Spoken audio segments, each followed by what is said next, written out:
नमस्कार, आप देख रहे हैं सोनी न्यूज और मैं हूं आपके साथ राकेश सोनी। दिल्ली के हौज खास में एक गैंग रेप का मुकदमा दर्ज होता है, जिसमें कि आसिफ खान उर्फ आंसू भाई के ऊपर ये मुकदमा दर्ज किया जाता है। साथ ही साथ उनके बेटे और उनके मैनेजर और उनके एक दोस्त के ऊपर ये पूरा गैंग रेप का मुकदमा दर्ज किया जाता है। 20 महीने की जेल काटने के बाद आज आंसू भाई हमारे साथ हैं, जो कि बता रहे हैं कि वो बेगुनाह है। क्या कारण है और किस तरीके से वो अपनी बेगुनाही पेश करेंगे, वो उनके और उनके वकील के द्वारा जानेंगे। हमारे साथ वकील पंकज श्रीवास्तव हैं, उनके दूसरे वकील जो हमारे साथ हैं विशाल है, साथ ही साथ आंसू भाई खुद भी हैं। उनसे जानेंगे क्योंकि इनकी शिकायत के बाद कोर्ट में एक याचिका डाली गई और कोर्ट के आदेश के बाद अब फिर से हौज खास थाने के अंदर वो मुकदमा दर्ज किया गया जिन लोगों ने पहले आंसू भाई के ऊपर गैंग रेप का मुकदमा दर्ज कराया था। बहरहाल क्या है सच्चाई, ये खुद पहले हम आंसू जी से जानते हैं।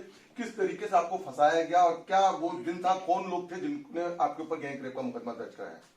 दोस्तों, ये एक बहुत ही जैसे सोच के भी मुझे घबराहट सी होती है कि मेरे साथ अचानक से एक ऐसा षड्यंत्र रचा जाता है जिसका मैं शिकार हो गया और मेरा बेटा भी हो गया। कहने की बात यह है कि पहली बात तो यही देखिए कि बाप और बेटा एक ही जगह सेक्स कर सकते हैं क्या, और दूसरी बात ये देखिए कि जो फंसाने का तरीका है वो ये है कि हर बार त्यौहार पे नाम लिया जाता है। अब मुझे समझ में नहीं आता कि त्यौहार पर ही ऐसी बात क्यों दिमाग में आती है।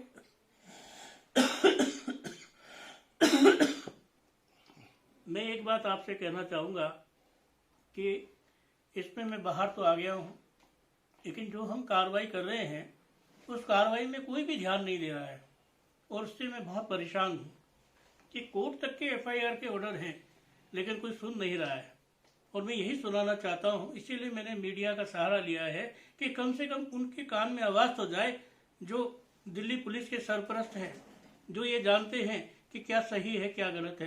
एक बार वो उठाकर तो देखें, पता तो लगाएं कि क्या है ऐसा कि बहुत सारे बेगुनाह मेरे जैसे शायद फंस रहे हों।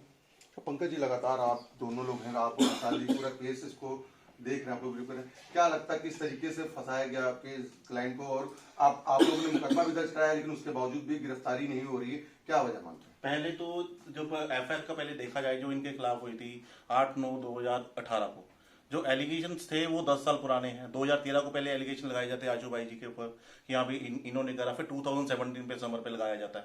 तो बहुत ही क्या कहते हैं इनऑर्डिनेटली है और यही समझ में नहीं आया कि आपको इतने साल कहाँ थे, इतने साल से आपने कोई एफआईआर रजिस्टर नहीं करवाई और अचानक से 2018 में आपको याद आता है कि हाँ भाई इन्होंने इनके साथ गलत करा।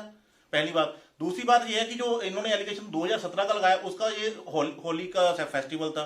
होली का फेस्टिवल सेलिब्रेट कर रहा है अपने फ्रेंड्स के साथ, समर के खिलाफ और सौरभ के खिलाफ जो इन्होंने एलिगेशन लगाए हैं, और उस दिन वो सेलिब्रेट कर रहा है और एक ही जगह पे एक जो इंसिडेंट है वो एक इंसान दो जगह पे कैसे रह सकता है, सबसे बड़ी बात।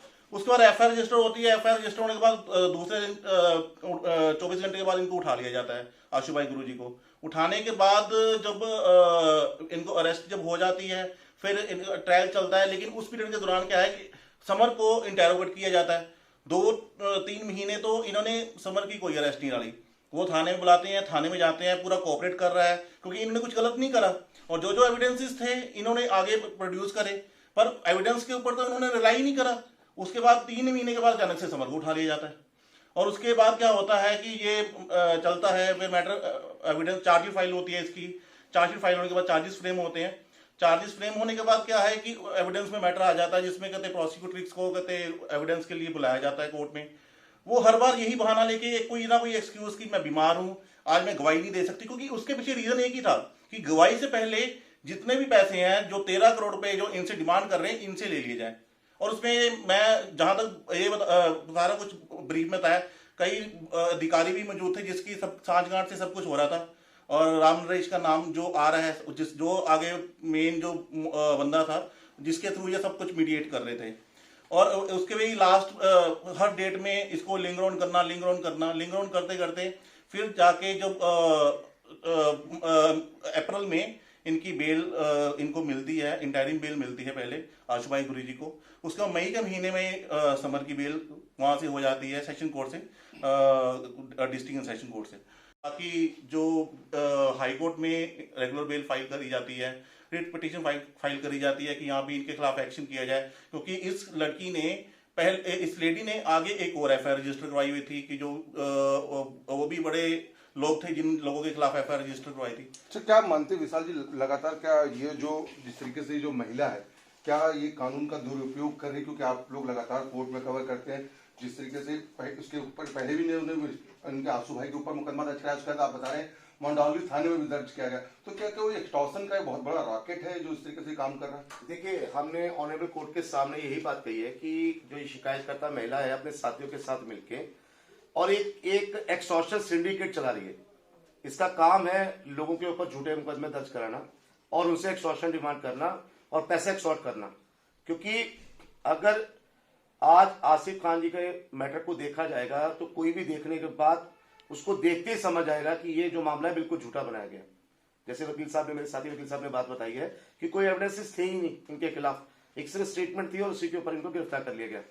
बात यह आती है कि उस लड़की के साथी जो हमसे ओपनली आके हमारे ऑफिस में मिलते हैं और हमसे 13 करोड़ रुपए की डिमांड करता है, रामनेश शर्मा, और बताता है कि मैं डीसीपी राम गोपाल नायक साहब का आदमी हूं, और हमारे सामने एक फोन कॉल की जाती है, सामने वाला आदमी अपने आप को बताता है कि मैं डीसीपी राम गोपाल नायक बोल रहा हूं, ये मेरा आदमी है, जो ये कह रहा है वो बात मान लीजिए।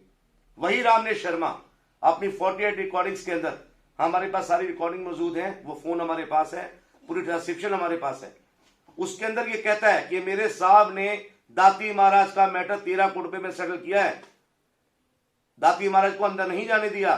तो एक विजिटिंग कार्ड की तरह इस्तेमाल करता है कि मेरे साहब और हम ये इस तरह का काम करते हैं।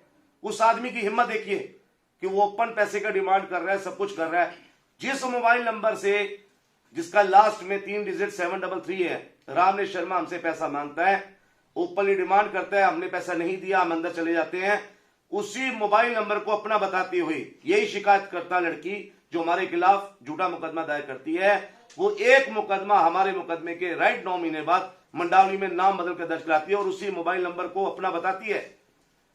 ये एफआईआर हमारे पास लगने के बाद ही ये खुलासा हो पाया कि ये किस तरह से एक बहुत बड़ा षड्यंत्र है, बहुत बड़ा एक ग्रुप है, बहुत बड़ा गैंग है कि किस तरह से एक्सॉस्ट करने के लिए लोगों को, बिग फिशेस को अपने जाल में फंसाए और कानून का दुरुपयोग करके। लगातार किस तरीके से किसकी बातें होती थी, जिस तरीके से आप बता रहे हैं, राम नरेश किससे बात किया करता था? क्योंकि उस समय तो गुरुजी जेल में थे, जो आप बता रहे हैं आंसू भाई, तो किससे बात होती थी लगातार, जिनकी रिकॉर्डिंग आप लोगों के पास है? देखिए, 8/9/2018 को हौज, उसके बाद मुकदमा भी दर्ज किया। आप देख रहा होगा कि आसिफ खान उर्फ आंसू भाई को इंसाफ मिल पाता है या नहीं। फिलहाल वो अभी तक जो है बेल पर है और पूरी तरीके से जो पूरा मामला है वो जांच में चल रहा है। आरसू न्यूज़ की तमाम खबरों को देखने के लिए हमारे YouTube चैनल को सब्सक्राइब करें।